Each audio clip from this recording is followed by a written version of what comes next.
Buenos días. Buenos días desde Frecuencia CAT, la voz del conocimiento, con el propósito de incidir, en la reflexión cotidiana desde una perspectiva de una nota de negocios. Este trabajo, como siempre, cada mañana aquí con ustedes, con el auspicio del Centro de Estudios en Alta Dirección. De igual forma, esta nota de negocios se transmite por nuestras redes sociales, Facebook y YouTube. En esta ocasión, como comentaba la semana pasada, en esta ocasión he querido platicar acerca de la formalidad de las entidades económicas, cómo constituirse formalmente como una entidad económica. Este asunto de la formalidad es una situación que apremia a las entidades económicas en individual, a cada una de ellas, pero también apremia a la sociedad en su conjunto, a la economía de nuestro país. El que una entidad económica esté formalizada, pues sí, claro, representan derechos y obligaciones para la entidad propia, como sí, por sí, pero también le ayuda, le da confianza a su consumidor. También representa que tiene una identidad, cómo reflejarse, cómo vivir con ella, cómo trabajar con ella. Eso sucede cuando existe esta formalidad, cuando se constituye una entidad económica de manera formal bajo todos los lineamientos de la ley. Es una situación que a veces pareciera no importarnos, pero cada vez lo notamos más, porque cuando una entidad económica está formalmente constituida, esta entidad económica se puede registrar, se puede regular. Bueno, a muchos no nos gusta el asunto del registro, pero esa es la gran ventaja, tener un registro y desde ahí poder incidir también en el asunto de la economía nacional. La economía nacional es este pesar que nos está arrastrando a todos, pero también nos arrastra en cierta forma porque culturalmente y socialmente nos hemos dejado llevar a través de los años, de las generaciones, por estas conductas en las cuales nos ha acomodado no evitar esas formalidades, un poco culpando al sistema, un poco culpando a la misma condición económica, pues es que es muy caro, es que representa esfuerzos que pues no son compensados permanentemente. Y bueno, es cierto, ¿cómo negarlo? Eso ha ocurrido en nuestra sociedad todo el tiempo. Pero también entonces lo hemos nosotros no solo reconocido, sino también aceptado y hasta realizado. Así es que por eso creo que es considerablemente importante tratar el tema, platicar acerca de cómo los negocios, que en alguna vez comentaba, los negocios necesitan convertirse en corporaciones, no solamente estar llevando a cabo el ejercicio mercantil, sino tener toda una estructura. Y la formalidad de este negocio es la primera forma de estructura. ¿Cómo llegar a estas formalidades? ¿Cómo llegar a hacer estos registros que sí pueden parecer engorrosos, laboriosos, costosos y bueno, ¿cómo contradecirlo? ¿Sí? Así ha pasado. El problema ha sido que representa una erogación que en muchísimas ocasiones los empresarios se preguntan, ¿y si en vez de pagar al notario ocupo este dinero para hacer esta otra cosa? Y ya después voy juntando y bueno, y así se nos va la vida y a veces pues no tiene elementos como seguir creciendo la empresa, pues porque no tiene esa formalidad y bueno, se convierte en un círculo vicioso que es a veces complicado para las empresas salir. Así que bueno, ¿cómo pasar a la formalidad? ¿Cómo constituirse como una sociedad mercantil que tenga todos los derechos y de exigir, de pedir, de reclamar, por supuesto cumpliendo con sus obligaciones? En la sociedad mexicana nos regimos para estos efectos por algo que se llama Ley General de Sociedades Mercantiles. Bueno, esta no es una clase de derecho ni nada por el estilo, aquí tengo muchos compañeros muy buenos en ese sentido, pero bueno, pues la formalidad es legal. Así que solo haré la mención y ya ese trabajo lo dejamos para los expertos. La Ley General de Sociedades Mercantiles reconoce 7 tipos de sociedades, 7 especies de sociedades mercantiles. Bueno, parecieran muchas. En realidad son muy semejantes a los tipos de sociedades mercantiles que existen en algunos otros países, en algunas otras formas de derecho.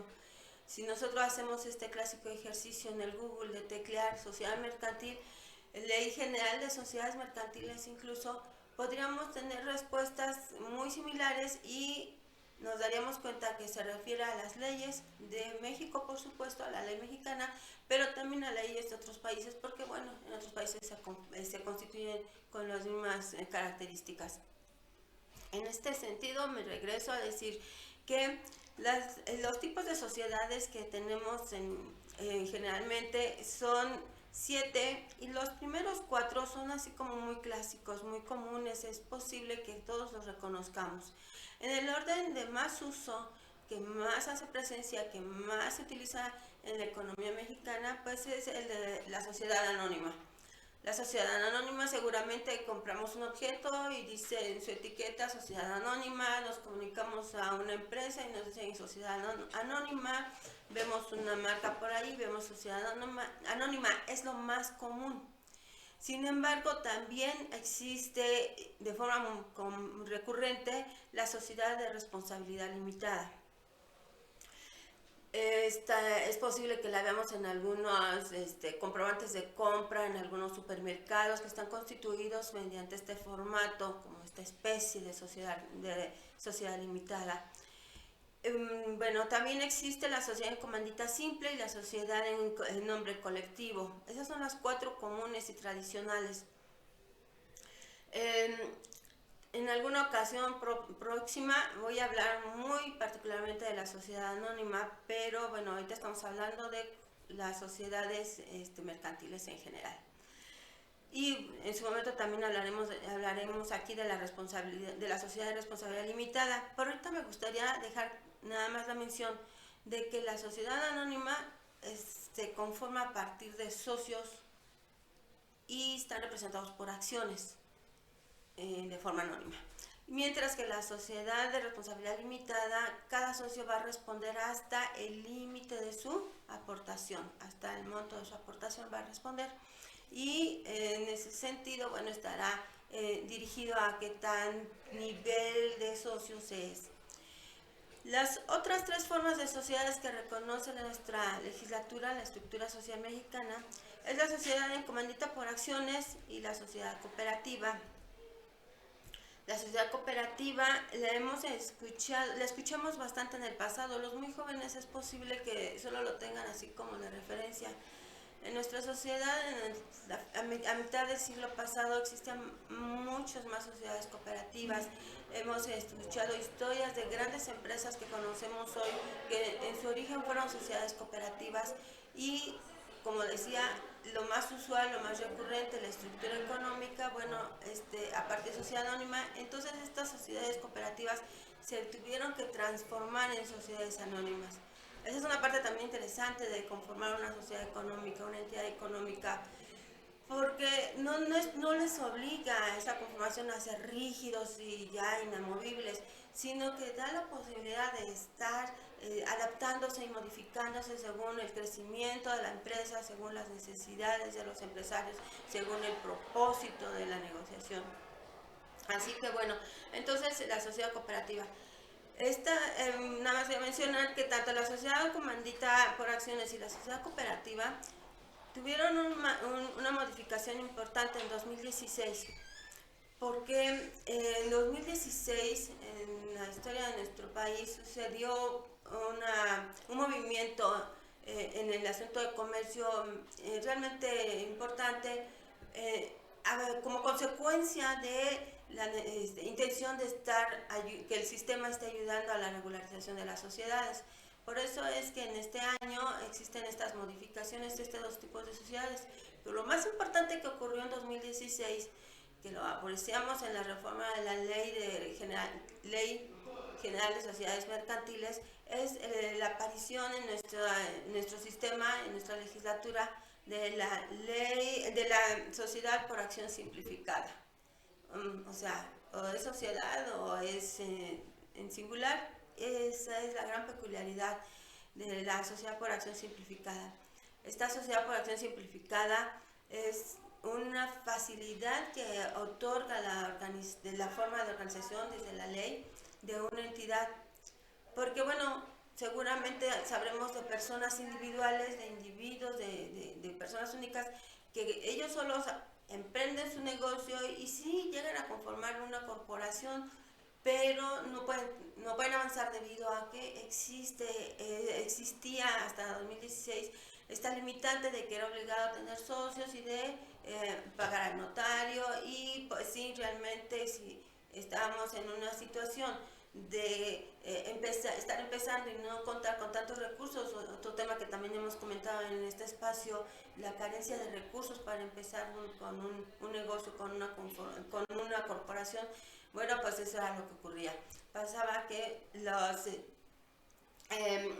estas personas de gran éxito pues no lograban tener una identificación en el sector económico.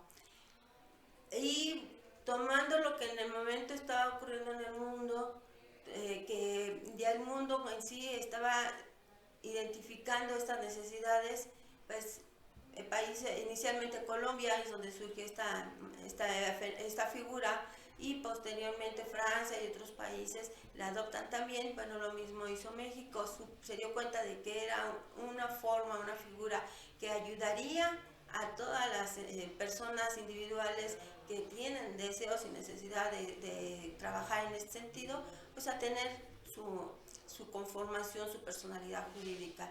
Y bueno, ahí está la Sociedad por Acción Simplificada. Yo creo que todos en estos días hemos estado oyendo, bueno, no en estos días, desde 2016, he estado oyendo acerca de la conformación de estas sociedades. Algunos ya las han vivido, algunos ya tienen experiencias de que en realidad, como todo inicio, fue tortuoso, pero ya fluye y está operando. Ahora sí, estos negocios, estas entidades ya pueden estar participando en mercados, no necesariamente mercados financieros, pero sí acceder a créditos, acceder a concursos de licitaciones, y bueno, en ese sentido vamos avanzando. En general, ¿cómo se constituye una sociedad mercantil, una entidad de este tipo? Eh, es un proceso que pudiera parecer un poco largo, les comentaba, y un poco tortuoso, pero en alguna ocasión aquí platicando con la invitada Mari Carmen, escuchábamos cómo es importante que la empresa se autodefina, tenga su modelo de negocios. Y pareciera complicado empezarlo a redactar y demás, sin embargo, cuando los socios se reúnen para poder llevar el acuerdo de la conformación de la sociedad mercantil,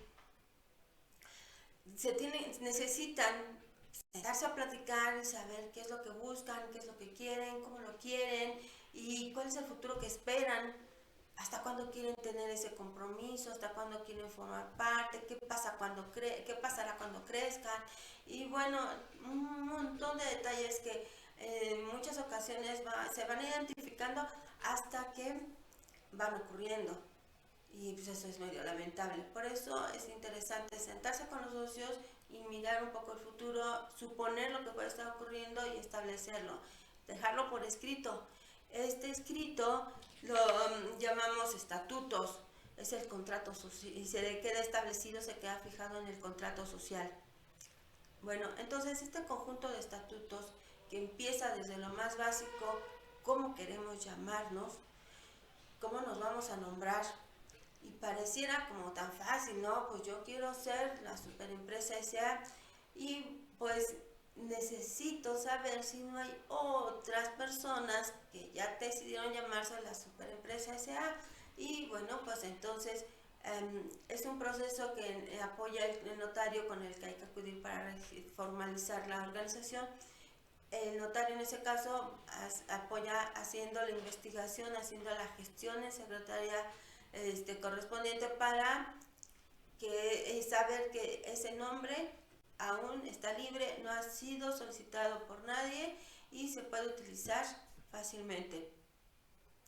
Bueno, podemos imaginarnos que existe una situación de que mucha gente está pensando algo muy similar a nosotros, por lo cual el notario nos hace una sugerencia, nos solicita una lista de 6 propuestas de nombre.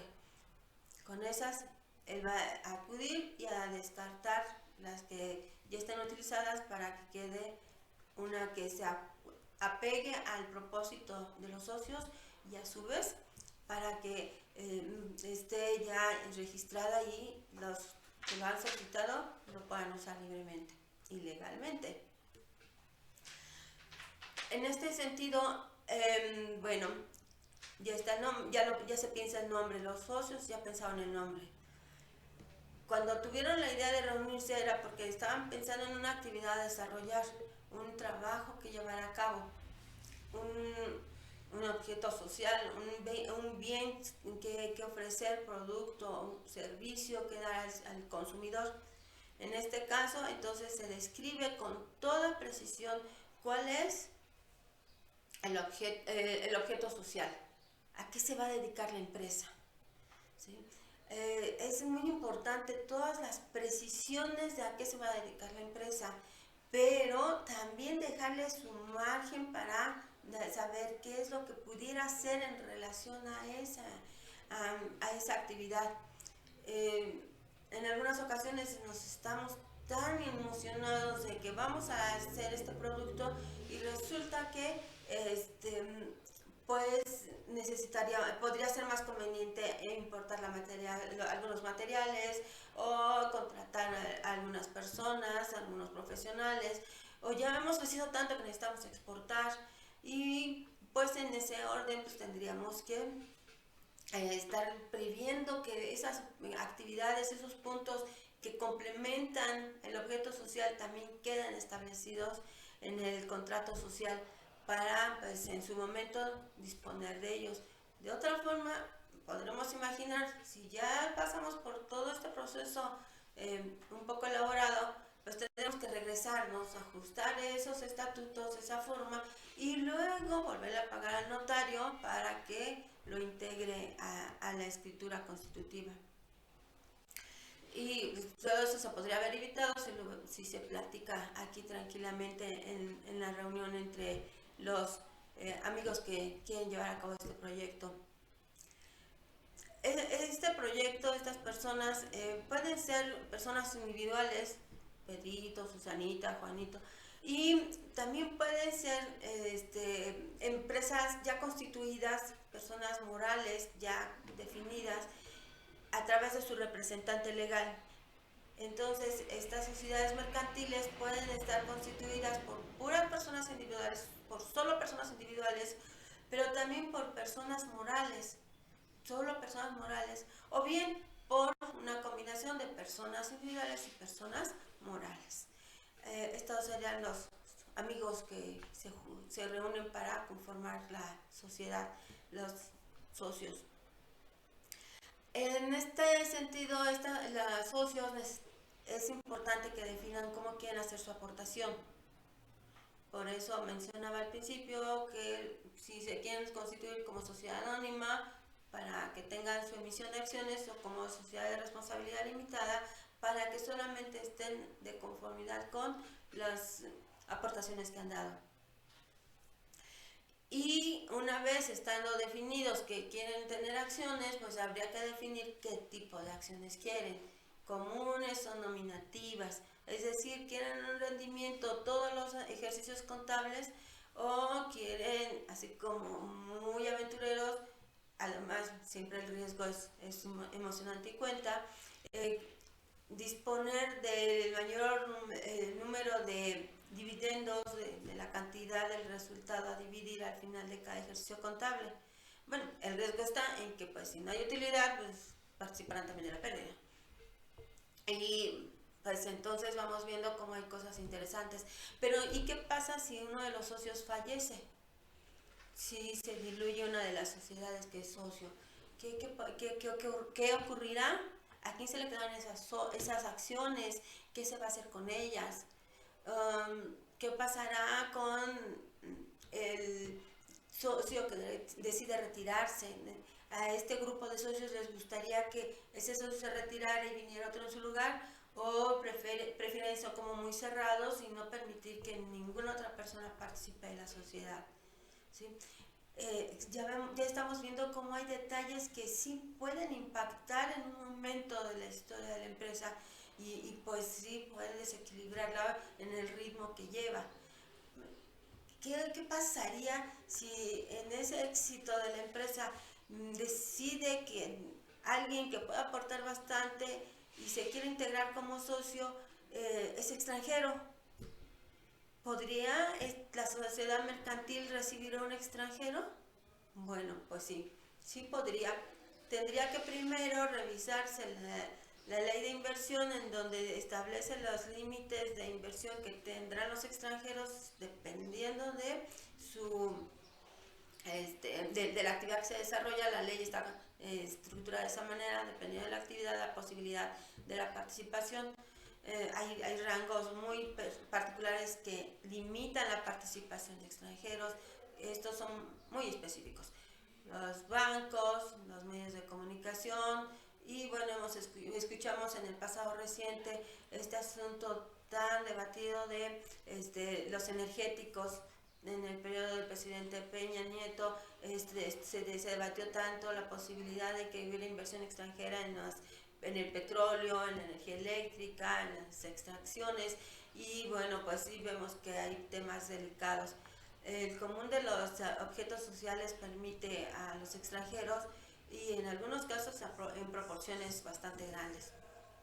Así que bueno, es otro detalle que hay que revisar. ¿Qué pasaría si en un momento dado tuviéramos la oportunidad de incluir a un extranjero?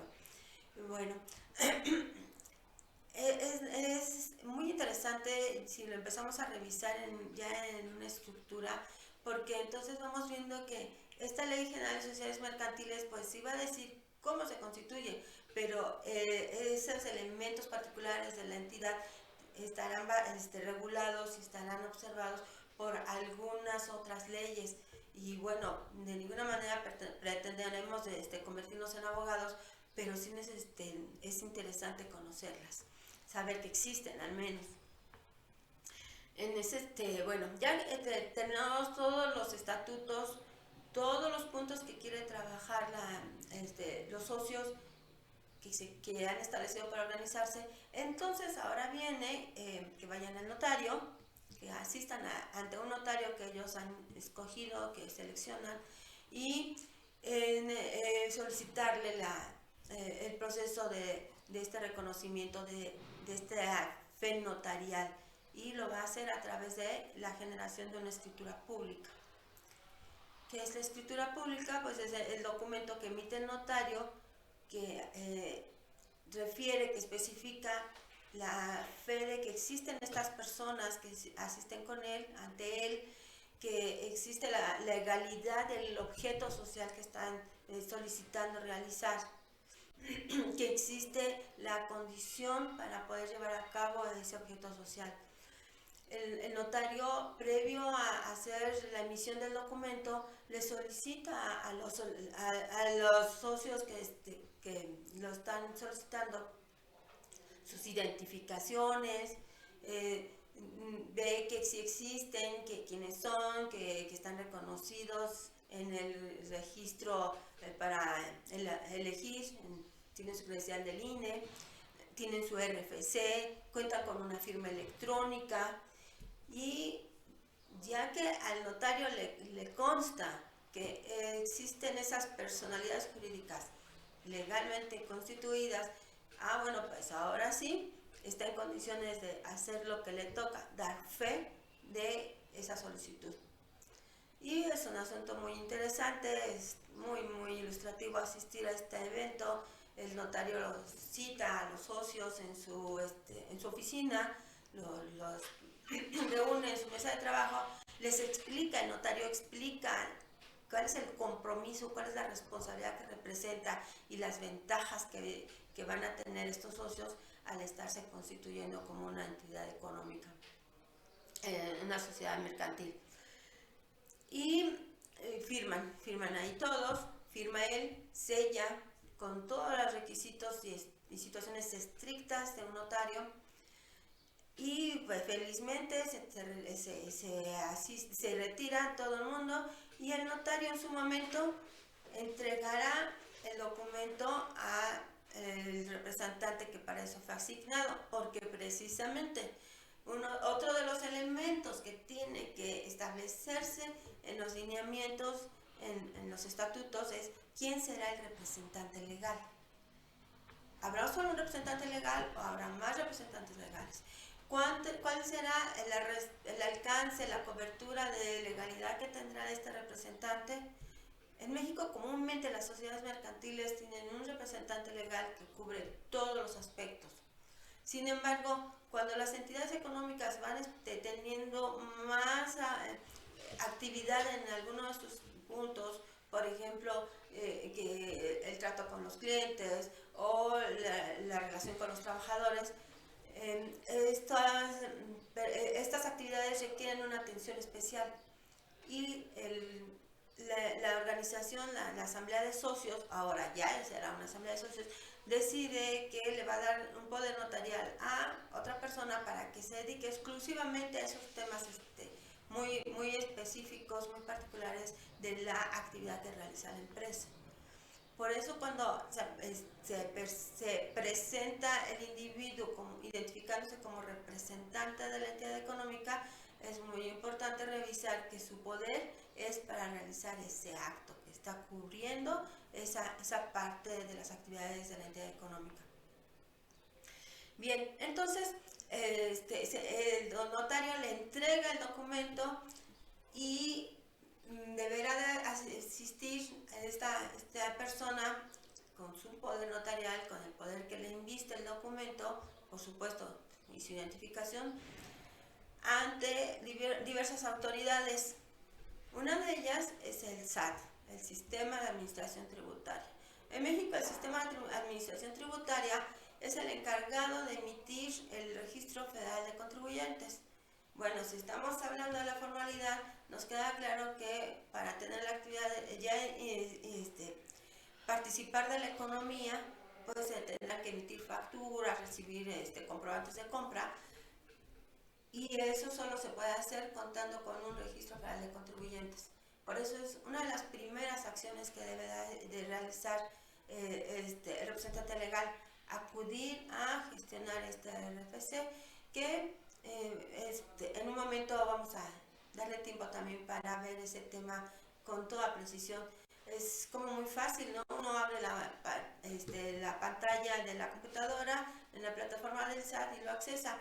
Lo que es peculiar es que en algunos momentos la página del SAT puede tener adecuaciones y bueno, pues hay que estar también al corriente de ello. Pero no es ninguna tragedia porque pues es tan amigable la página del SAT que ayuda a entender cómo llevar a cabo la actividad. Pero de todas maneras vale la pena platicar de ello, lo haremos en otra ocasión.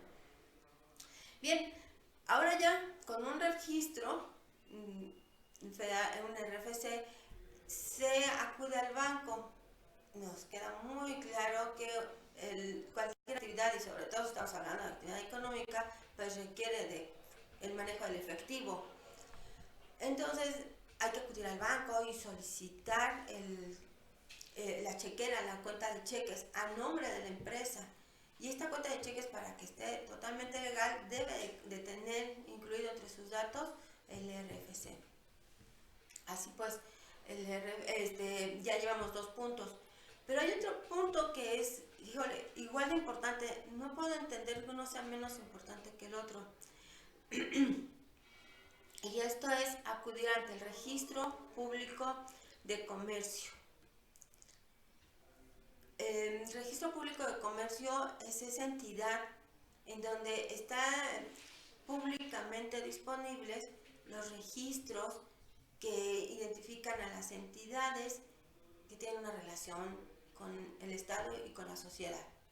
En el Registro Público de Comercio podemos encontrar el registro de todas las sociedades mercantiles en México. Cuándo se constituyeron, si llegaron a tener una modificación y en su caso, si ya fue cerrada la empresa, en sí ya fue disuelta. Este registro está al alcance de todos, cualquiera de nosotros puede acudir y solicitar información de cualquier entidad económica y por cierto también de la propiedad acerca de terrenos, edificios también está ahí, también la podemos ir a consultar, por eso es público. Eso empieza a otorgar elementos de transparencia, si existimos, quién lo conforma y cómo está conformado, porque bueno, pues hubo que haber anotado en el contrato social cuál es el monto de estas acciones y cuál es el valor total de las acciones. Así que todo está transparente, ahí está disponible. Este es un dato que sí quise recalcar porque en algunas ocasiones por la inercia de la actividad podríamos desconocer que existe. Así que bueno, el tercer punto a donde acude el representante legal con este instrumento notarial, con el acta constitutiva, es el registro público de comercio para quedar asentado. Ahí se hace también un registro, se hacen los sellos y ya podemos operar libremente. Ahora, ya que estamos totalmente conformados, ya podemos estar trabajando en lo que se ofreció, en ese objeto social al cual al cual decidimos dedicarnos. Ya estando inmersos en la operación, podemos llegar y recibir invitaciones de algunas personas, mira, pues ahí por tu empresa se puede hacer tales y cuales cosas. Qué padre, ¿no? Hay oportunidades de crecer, para eso también nos formalizamos. El problema es, si por error los dirigentes de la empresa llegaran a realizar una actividad ilegal, a caer en la situación de por ingenuidad, por desconocimiento o por ser muy atrevidos, realizar una actividad ilegal. En el momento en que la empresa realiza actividades ilegales, es desconocido todo el proceso que he venido platicando. ¿Sí? El artículo 3 de la Ley de Sociedades Mercantiles lo define. Las sociedades deben de tener un objeto lícito. En el momento en que realicen una actividad ilícita, pues serán desconocidas y se dará aviso al Ministerio Público. Entonces hay que tener cierto grado de responsabilidad con las cosas que se están haciendo. En ese justo momento la empresa quedará liquidada y bueno, pues tendrá que disponer de los activos con los que disponga.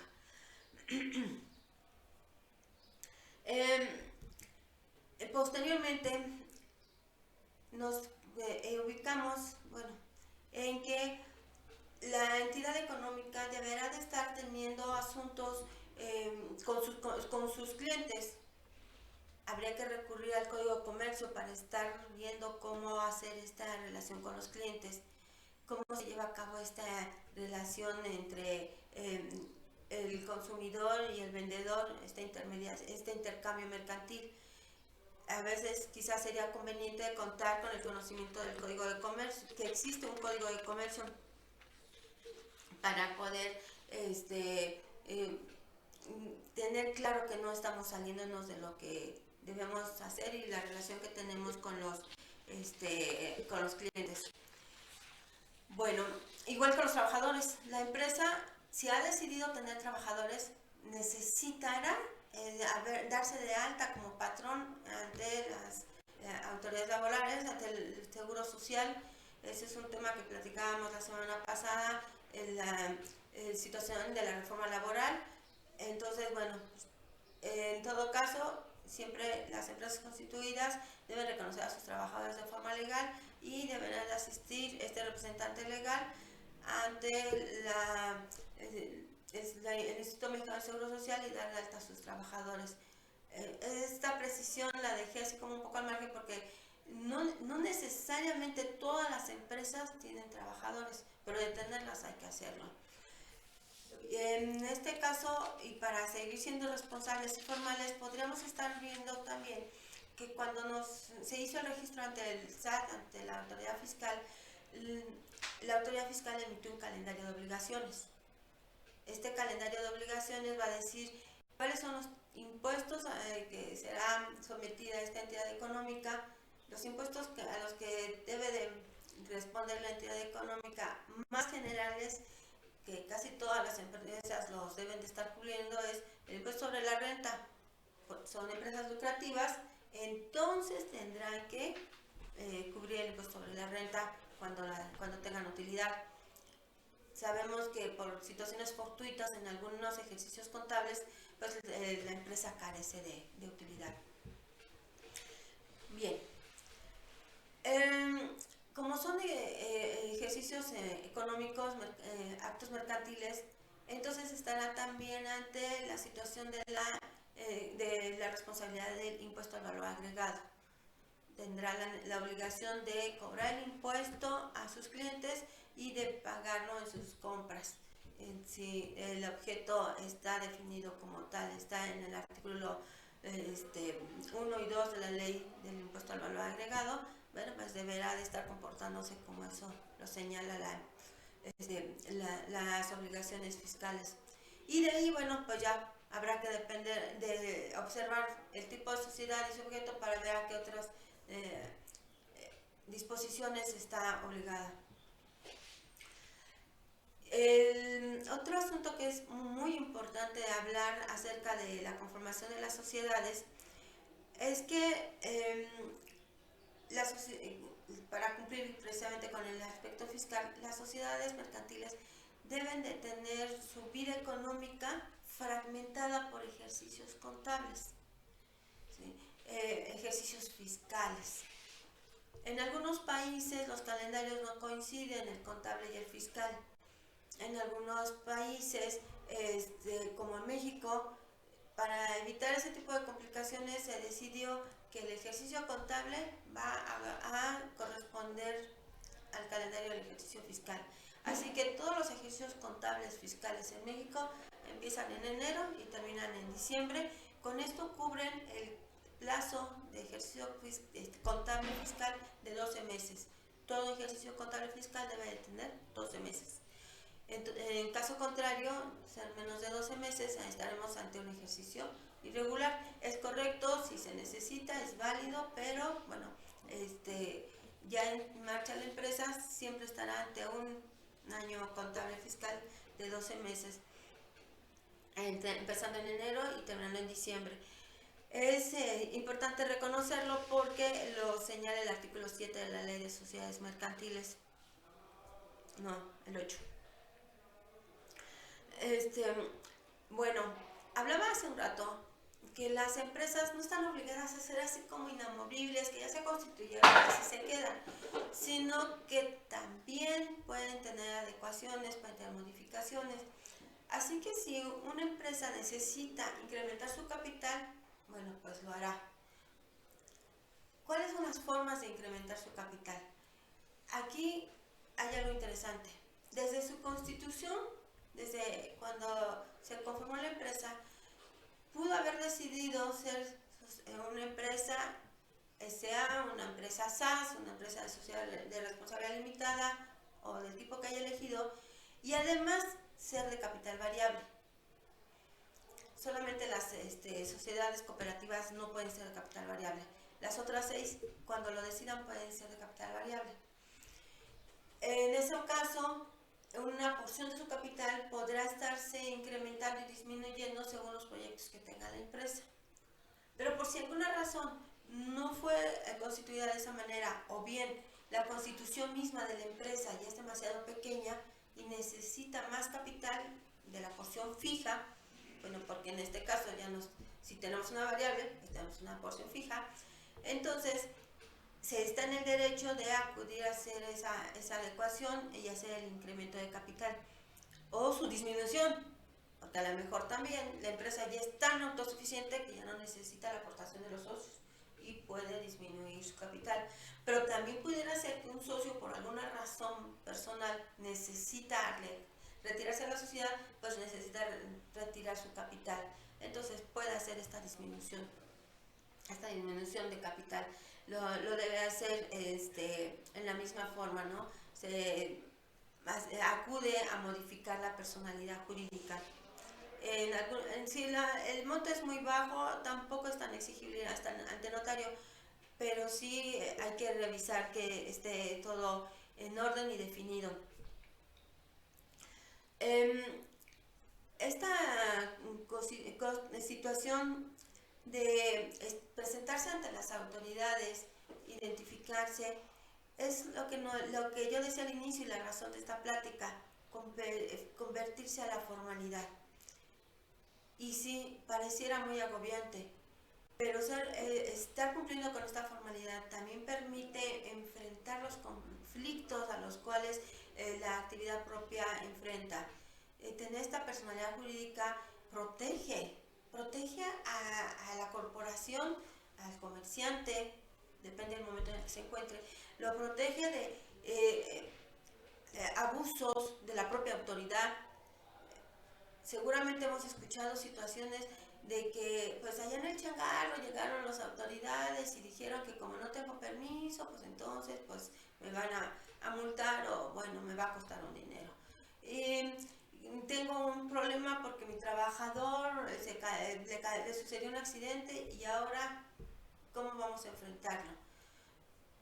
Pues si hubiera sido formal estaría en el Seguro Social y ya estaría el Seguro Social cubriendo esa contingencia que es muy grave.